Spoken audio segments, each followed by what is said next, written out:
நண்பர்கள் அனைவருக்கும் வணக்கம். இன்னைக்கு இந்த காணொலியில ஒரு அருமையான கதையை தான் நான் உங்களுக்காக கொண்டு வந்திருக்கேன். மாயான்ற ஒரு பணக்கார பொண்ணு இருக்காங்க. அவங்கள பொறுத்த வரைக்கும் எல்லார்கிட்டயும் கடுமையா நடந்துப்பாங்க. யாரையும் மதிக்கவே மாட்டாங்க. ரொம்ப மோசமா பேசுவாங்க. இவங்க கிட்ட அருண் ஒருத்தர் வேலை பார்த்திருப்பாரு. பிற்காலத்துல வேலையை விட்டுலாம் அவர் போயிருப்பாரு. இவங்க ரெண்டு பேருமே ஒரு தீவுல மாட்டிக்கிறாங்க. இப்ப தீவுல மாட்டினதுக்கு அப்புறம் மாயாக்கு அவரோட ஹெல்ப்லாம் நிறைய தேவைப்படுது. சோ இவங்க ரெண்டு பேருக்குள்ள நிறைய மனமாற்றம்லாம் ஏற்படுது. அதுக்கப்புறம் இந்த கதையில என்னெல்லாம் நடந்ததுன்னு சொல்றதுதான் மீதி கதை. முடிவு கண்டிப்பா ரொம்பவே உங்களுக்கு பிடிக்கும்னு நான் நம்புறேன். இந்த முழு கதைக்குள்ள போறதுக்கு முன்னாடி இன்னும் நம்ம சேனலை சப்ஸ்கிரைப் பண்ணாம இருக்கீங்கன்னா கண்டிப்பா சப்ஸ்கிரைப் பண்ணி வச்சுக்கோங்க. இதே மாதிரி நிறைய கதைகள் நம்ம சேனல்ல இருக்கு, அதையும் பாருங்க. இன்னும் எந்தெந்த மாதிரியான கதைகள்லாம் உங்களுக்கு வேணும்ன்றதை நீங்க சொன்னீங்கன்னா நான் முடிஞ்ச அளவுக்கு அந்த மாதிரி கதைகள்லாம் கொண்டு வந்து உங்ககிட்ட சேர்ப்பேன். சோ இந்த முழு கதைக்குள்ள போறதுக்கு முன்னாடி வீடியோக்கும் ஒரு லைக் போடுங்க. இப்ப நம்ம கதைக்குள்ள வந்துடலாம். மாயான்ற ஒரு பெண்ணை காட்டுறாங்க.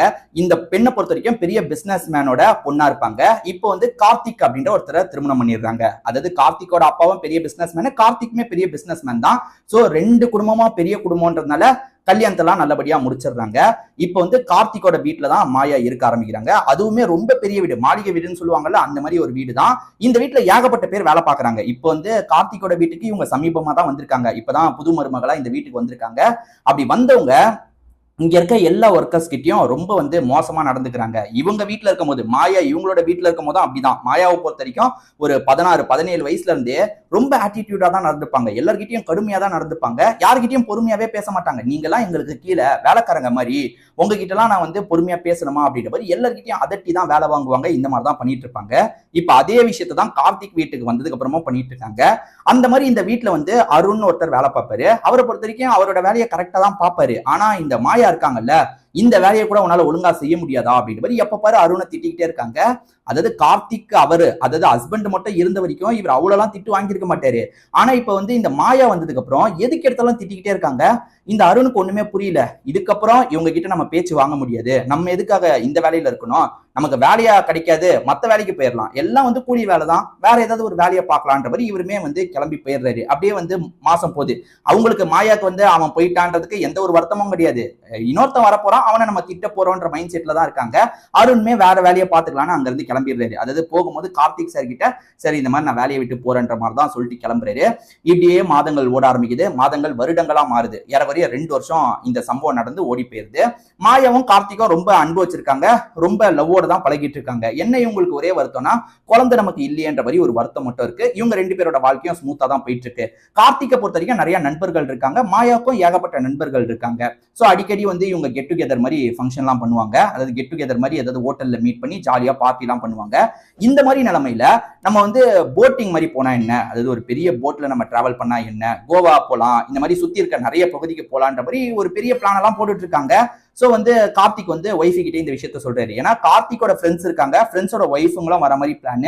இதை பத்தி நம்ம ஒய்ஃபு கிட்ட சொல்லலான்ற மாதிரி கார்த்திக் இருக்காருல, மாயா கிட்ட சொல்றாரு. இதுல என்ன இருக்கு, கண்டிப்பா போலான்ற மாதிரி மாயாவும் ஏத்துக்கிறாங்க. அந்த ட்ரிப்புக்கான பிளான் எல்லாத்தையும் போடுறாங்க. ஒரு பெரிய ஷிப்ல போற மாதிரி தான் இவங்களுக்கு பிளான். அந்த பெரிய ஷிப்ல இவங்களுமே எல்லாருமே அந்த இடத்துக்கு வராங்க, ஜாலியா பேசிக்கிட்டே வராங்க. இப்ப அருண் இருக்கார்ல, அது ஏற்கனவே கடினமா இவங்க கிட்ட பேச்சு வாங்கி வேலையை விட்டு போன அந்த அருண் இருக்கார்ல, இங்கதான் வேலை பாக்குறாரு. அதாவது அந்த ஷிப்ல கொஞ்சம் அந்த எடுபடி வேலை பாக்குற மாதிரி தான் ஒரு வேலை பார்த்துட்டு இருக்காரு. ஷிப்பை பத்தி அவருக்கு நாலேஜ் இருந்திருக்கு போல, இவங்க கிட்ட வேலை பார்க்கும் போதே நாலேஜ் இருந்திருக்கு போல. அது ரீதியான வேலைக்கு ட்ரை பண்ணிட்டு இருக்கும் போதுதான் இந்த கூலி வேலை, இவங்க வீட்டுல எடுபடி வேலை எல்லாம் பண்ணிருப்பாரு. இப்போ ஓரளவுக்கு ஷிப்ல வேலை கிடைச்சிருது. இங்கேயுமே ஏறக்குறைய இவருக்கு எடுபடி வேலை தான் கிடைச்சிருக்கு. ஆனா ஷிப்பை பத்தியும் இவருக்கு நாலேஜ் இருக்கு. இங்க இருந்து அப்படியே படிப்படியா வளரலான்ற மாதிரி ஒரு பிளான் எல்லாம் வச்சிருக்காரு போல.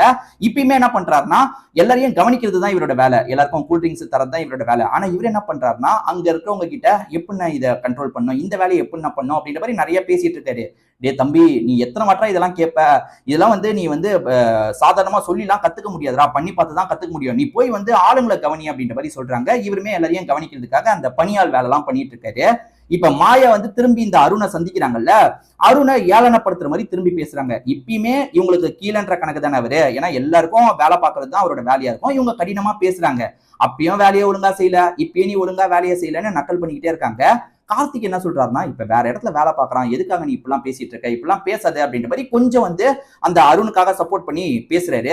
ஆனா இவங்க சும்மா இருங்க, உங்களுக்கு என்ன தெரியும், இவன் சரியான வேஸ்ட்டுங்க, இவன்லாம் இப்படிதான் இருப்பான்ற மாதிரி ரொம்ப ஏளனப்படுத்துற மாதிரி பேசிக்கிட்டே இருக்காங்க. அருணுக்கு எல்லாரும் முன்னாடியும் அசிங்கமா இருக்கு. என்னடா இது இவங்க, அதாவது எவ்வளவு பேருக்கு நம்ம இங்க வந்து இதெல்லாம் பணி வேலை எல்லாம் பார்த்துட்டு இருக்கோம், யாருமே இப்படி பேசுனது இல்லை, இந்த மாயா மட்டும் இப்படி பேசுறாங்களே அப்படின்ற மாதிரி இவருக்குமே ரொம்ப கஷ்டமா இருக்கு.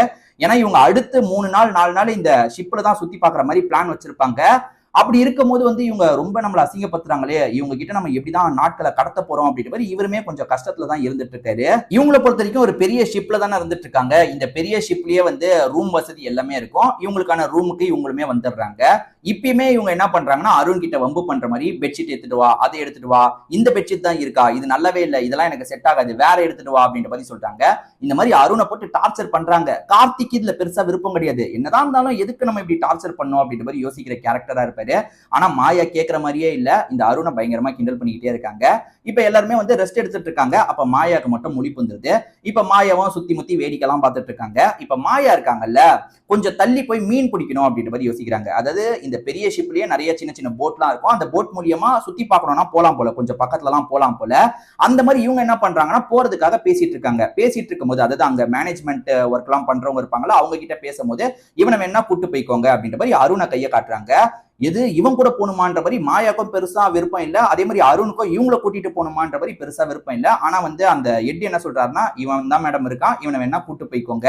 அதே மாதிரி வந்து கிளைமேட் கொஞ்சம் மோசமா இருக்கு, முடிஞ்ச அளவுக்கு சீக்கிரமா வந்துருங்க அப்படின்ற மாதிரி சொல்லி தான் அனுப்புறாரு. அருணுக்கும் வேற வழி இல்ல. சரி, அருணை பொறுத்த வரைக்கும் இதுக்கான ட்ரைனிங்ல இருக்காரு பாத்தீங்களா, இது மூலியமா வந்து இது ஒரு வாய்ப்பு கிடைக்குது, இதை நம்ம பண்ண மாட்டேன்னு சொன்னா சரி இருக்காது, அதே மாதிரி நம்ம மட்டும் தானே இருக்கோம், பண்ணலான்ற மாதிரி இவருமே ஒரு ஸ்டேஜ்ல ஏத்துக்கிறாரு. அதே மாதிரி வந்து மாயா இருக்காங்கல்ல, ஹஸ்பண்ட் கிட்ட இதெல்லாம் சொல்லியிருக்க மாட்டாங்க. ஹஸ்பண்ட் அங்க ரெஸ்ட் எடுத்துட்டு இருக்காரு, சரி நம்ம போலாம் அப்படின்ற மாதிரி ஒரு முடிவு எடுத்துறாங்க. இப்ப அருண் மாயா 2 பேருமே ஒரு போட்ல, ஏறக்குறைய ஒரு 4-5 பேர் உட்கார்ற மாதிரி தான் அந்த போட் இருக்கும். அந்த போட்ல தான் இவங்க கொஞ்சம் தள்ளி வராங்க. இந்த ஷிப் இருக்குன்னா கொஞ்சம் தள்ளி வராங்க. கொஞ்சம் தான் தள்ளி போனோம். அதாவது அந்த அனுப்பிவிட்ட கேப்டன் என்ன சொல்லியிருப்பாருன்னா, மேனேஜ்மெண்ட்டை சேர்ந்தவங்க என்ன சொல்லியிருப்பாங்கன்னா, ரொம்பலாம் போகாதீங்க, பக்கத்துலயே இருங்க, பக்கத்துலயே இருங்க, ரொம்ப போயிட்டீங்கன்னா தேவையில்லாத பிரச்சனை அப்படின்ற மாதிரி சொல்றாரு. கிளைமேட் வேற மோசமா இருக்குன்னு சொன்னார்ல, அதனால தான் இப்படி சொல்லியிருப்பாரு. இவங்களுமே வந்து அந்த போட் எடுத்துட்டு வந்துடுறாங்க. இந்த மாயா என்ன சொல்றாங்கன்னா, இன்னும் தள்ளிப்போ, இன்னும் தள்ளிப்போ, நான் அந்த இடத்த பார்க்கணும், இந்த இடத்த பார்க்கணும் அப்படின்ற மாதிரி சொல்றாங்க. அதே மாதிரி மீன் பிடிக்கிறதுக்கான எல்லா வசதியும் அந்த சின்ன போட்லயே இருக்கும். அந்த மீன் பிடிக்கிறதுக்கான விஷயத்தையும் பண்ணிட்டு இருக்காங்க. இங்க மீனே வரல, கொஞ்சம் தள்ளிப்போ தள்ளிப்போன்ற மாதிரி சொல்றாங்க.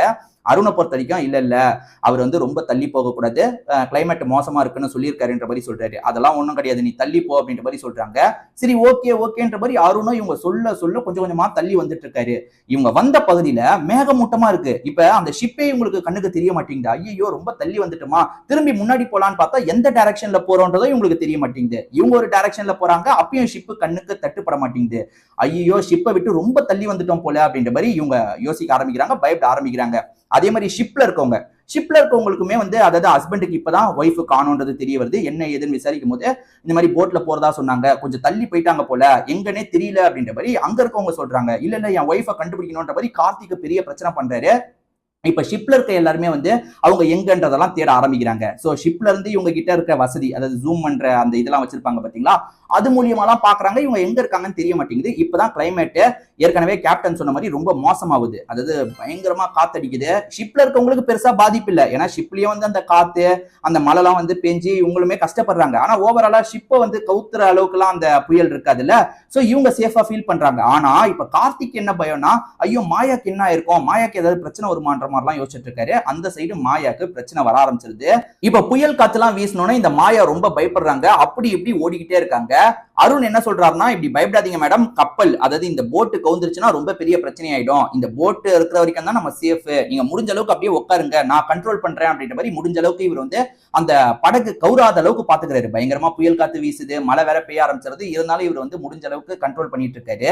இந்த மாதிரி நிலைமையில அப்படியே இப்படியே வந்து 1 மணி நேரம் 1/2 மணி நேரம் தள்ளிட்டு இருக்காரு. அப்ப இவங்க என்ன பண்றாங்கன்னா, அங்க வந்து பிளார் கன் இருக்கிறத பாக்குறாங்க. பிளார் கன்னை பொறுத்த வரைக்கும் இப்ப ஷூட் பண்ணோம்னா வந்து வெளிச்சம் இருக்கிறது தெரிஞ்சு ஷிப் வரதுக்கான வாய்ப்பு இருக்கு பாத்தீங்களா, அந்த பிளார் கன்னை எடுக்கிறாங்க. ஷூட் பண்றதுக்காக போறாங்க. மேடம் ஒழுங்கா ஷூட் பண்ண, உங்களுக்கு ஷூட் பண்ண தெரியுமான்னும் போது அதெல்லாம் எனக்கு தெரியும் தெரியும்ன்ற மாதிரி பேசுறாங்க. ஆனா ஷூட் பண்ண வரல, மேல ஷூட் பண்ண வரலன்னு இவங்க கீழே வச்சு அட்ஜஸ்ட் பண்ணும்போது கீழே ஷூட் பண்ணிடுறாங்க. அந்த போட்ல ஒரு டேமேஜ் ஏற்பட்டது. இவங்க ஒரு படகை எடுத்துட்டு வந்தாங்க பாத்தீங்களா, அந்த டேமேஜ் ஏற்பட்டது. அதே மாதிரி வந்து இப்ப வந்து அந்த வெளிச்சத்தையும் அந்த ஷிப்புக்கு தெரியப்படுத்த முடியல. ஏன் மேடம் இப்படி பண்ணீங்கன்ற மாதிரி அருண் பயங்கர பயங்கரமா கோவப்படுறாரு. இப்ப படகு கொஞ்சம் கொஞ்சமா நொறுங்க ஆரம்பிக்குதுல, அதுக்குள்ள எப்படியாவது வந்து அந்த படகுல ஒரு பெரிய பாகத்தை புடிச்சு நம்ம எங்கேயாவது கரை ஒதுங்கினாதான் உண்டுன்ற மாதிரி இவருமே புடிச்சுக்கிறாரு. நீங்க இதை புடிச்சுக்கோங்கன்ற மாதிரி தராரு. இப்ப மாயாக்கு என்ன பண்றதுன்னு தெரியல. தேவையில்லாம முந்திரி கொட்டத்தனமா இந்த விஷயத்த பண்ணிட்டுமே அப்படின்ற மாதிரி யோசிச்சுட்டு இருக்காங்க. ஒரு ஸ்டேஜ்ல காத்தை அடிச்சு அடிச்சு இவங்க 2 பேருமே பக்கத்துல இருக்க ஒரு தீவுல ஒதுங்குறாங்க. இந்த தீவுக்கு மனுஷங்க வர மாதிரி தீவா என்னன்றதும் இவங்களுக்கு புரிய மாட்டேங்குது. என்னது இது சின்ன தீவு மாதிரி தான் இருக்கு. இங்க மனுஷங்க வந்துட்டு போயிட்டு இருந்தா நமக்கு பிரச்சனை இல்லை. ஏன்னா வரவங்க நம்மளை காப்பாத்திடுவாங்க. ஒருவேளை மனுஷங்களே வராத தீவா இருந்தா என்ன பண்றது அப்படின்ற மாதிரி இவங்க 2 பேருக்குமே பயம் வருது. இவங்க 2 பேருமே யாராவது வந்துருவாங்கன்னு வெயிட் பண்ணிட்டு இருக்காங்க. நேரம் போய்கிட்டே இருக்கு. யாருமே வரமாட்டாங்க. அந்த பக்கம் ஷிப்ல இருக்க கார்த்திக் ரொம்ப பதறி போயிடுறாரு. ஒய்ஃபுக்கு என்னாச்சு ஏதாச்சு எதுவுமே தெரியல. சோ இப்ப வந்து அந்த ஷிப்ல இருக்க முக்கியமானவங்க என்ன சொல்றாங்கன்னா, தேடிலாம் கண்டுபிடிக்க முடியாது, நம்ம போக தான் செய்யணும், நம்ம வேற ஏதாவது டீம் கிட்ட சொல்லலாம், அவங்க கண்டுபிடிக்கிறதுக்கு முயற்சி செய்வாங்கன்ற மாதிரி அந்த ஷிப் போக வேண்டிய இடத்துக்கு போயிருது. கார்த்திகை பொறுத்த வரைக்கும் ஒய்ஃபை கண்டுபிடிக்கிறதுக்கான எல்லா விஷயத்தையும் பண்ணிட்டு இருக்காரு. இந்த இடத்துல நாட்கள் ஓட ஆரம்பிக்குது. 1 நாள் 2 நாளா மாறுது. மாயாவை பொறுத்த வரைக்கும் அருண் கிட்ட இப்பயும் ஆட்டிடியூட்லாம் காமிச்சிட்டு இருக்காங்க. தப்பெல்லாம் இவங்க தான் பண்ணாங்க, அருண் எந்த ஒரு தப்பும் பண்ணாம மாட்டிக்கிட்டாரு. ஆனா ஆட்டிடியூடா காமிச்சுக்கிட்டே இருக்காங்க. போக போக இப்ப இவங்களுக்கு பசிலாம் எடுக்க ஆரம்பிக்கலாம். என்ன பண்றது அப்படின்னு யோசிக்கும் போது இங்க தீவுல கிடைக்கிறது தான் சாப்பிடணும் அப்படின்ற மாதிரி இவங்களுமே வந்து மரத்துல ஏறி தேங்காய் பறிக்கிறது இந்த மாதிரியான விஷயங்கள்லாம் பண்ணி பண்ணி இவங்களோட வாழ்வாதாரத்தை கொஞ்சம் கொஞ்சமா நடத்த ஆரம்பிக்கிறாங்க. இப்ப வந்து நிறைய இடத்துல வந்து மாயா வந்து அருண் கிட்ட இறங்கி போற நிலைமை வருது. எனக்கு பசிக்குது, இதை மட்டும் எனக்கு பறிச்சு தெரியா, இதை மட்டும் எனக்கு செஞ்சு தெரியா அப்படின்ற மாதிரிலாம் கேட்டுட்டு இருக்காங்க. இவருமே சரி சரின்ற மாதிரி இவங்களுக்கு பண்றாரு.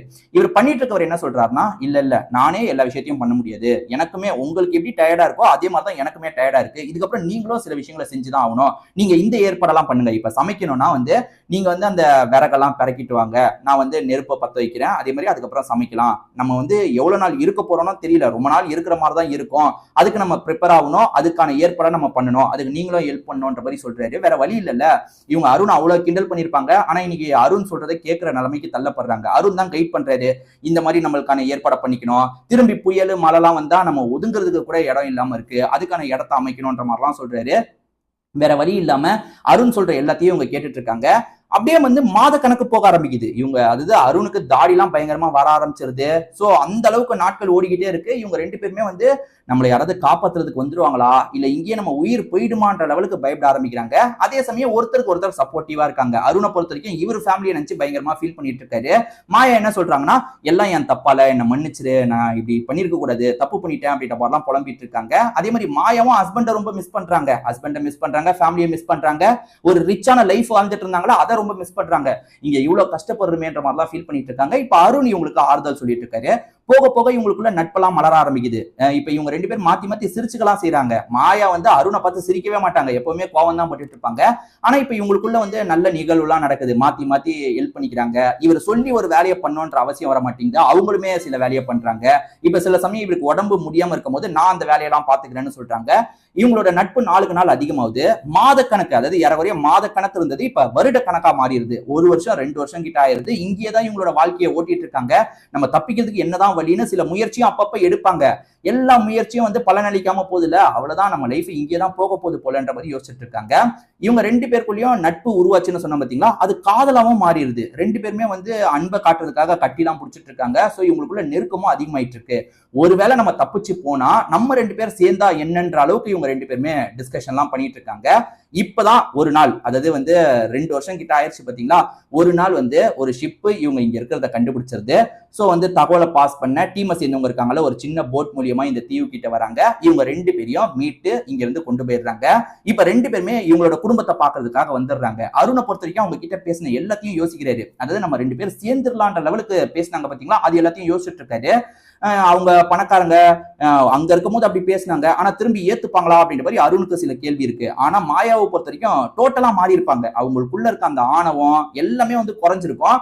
நம்ம அருண் கூட ஒரு வாழ்க்கை வாழ்ந்தா என்னன்ற மாதிரி யோசிக்க ஆரம்பிச்சிடுறாங்க. ஏன்னா வந்து கார்த்திக்குமே ரொம்ப மோசமானவர் கிடையாது, நல்ல இயல்பு கொண்டவர் தான். ஆனா கார்த்திகை விட அருணை இவங்களுக்கு ரொம்பவே பிடிக்க ஆரம்பிச்சிருக்கோம். நம்ம வந்து கார்த்திக் கிட்ட எல்லாத்தையும் சொல்லி, அதாவது அந்த தீவுல ஏற்பட்ட நெருக்கத்தெல்லாம் சொல்லிட்டு அருண் கூட சேர்ந்துட்டா என்னன்ற மாதிரிலாம் இவங்க யோசிச்சுட்டு இருக்காங்க. கார்த்திகை பொறுத்த வரைக்கும் ஒய்ஃப் கிடைச்சதுல அவ்வளவு சந்தோஷப்படுறாரு. இவங்க என்ன நினைச்சிருப்பாங்கன்னா, கார்த்திகை நேரத்துக்கு மூவ் ஆன் பண்ணிருக்கவே வாய்ப்பு இருக்கு. மாயா வந்து இந்த தீவுல இருக்கும் போது 2 வருஷம் ஆயிடுச்சுல, கண்டிப்பா அவர் லைஃப்ல மூவ் ஆனே பண்ணிருப்பாருன்னு யோசிச்சா அவர் மூவ் ஆன்லாம் பண்ணல, மாயாவையே தான் யோசிச்சுட்டு இருப்பாரு. சோ இப்போ வந்து மாயாவோட பர்த்டே வரப்போகுது. இவங்க வேற தீவுல இருந்து வந்திருக்காங்கல்ல, பெரிய செலிப்ரேஷனா பண்ணும் அப்படின்ற மாதிரி ஹஸ்பண்டான அந்த அவர் இருக்காரு பாத்தீங்களா, ஹஸ்பண்ட் கார்த்திக் எல்லா ஏற்பாடையும் பண்ணி வச்சிருக்காரு. அதே மாதிரி அருண் இருக்காருல, அவங்களுக்கு ஒரு லெட்டர் அனுப்பி விடலாம். அதாவது வந்து தீவுல இதெல்லாம் நடந்தது இல்ல, என்ன சொல்றீங்க, நம்ம திரும்பி சேரலாமான்ற மாதிரி ஒரு துணியில ஒரு லெட்டர் எழுதிடுறாரு. அதை அவங்களுக்காக அனுப்பி வச்சிடுறாரு.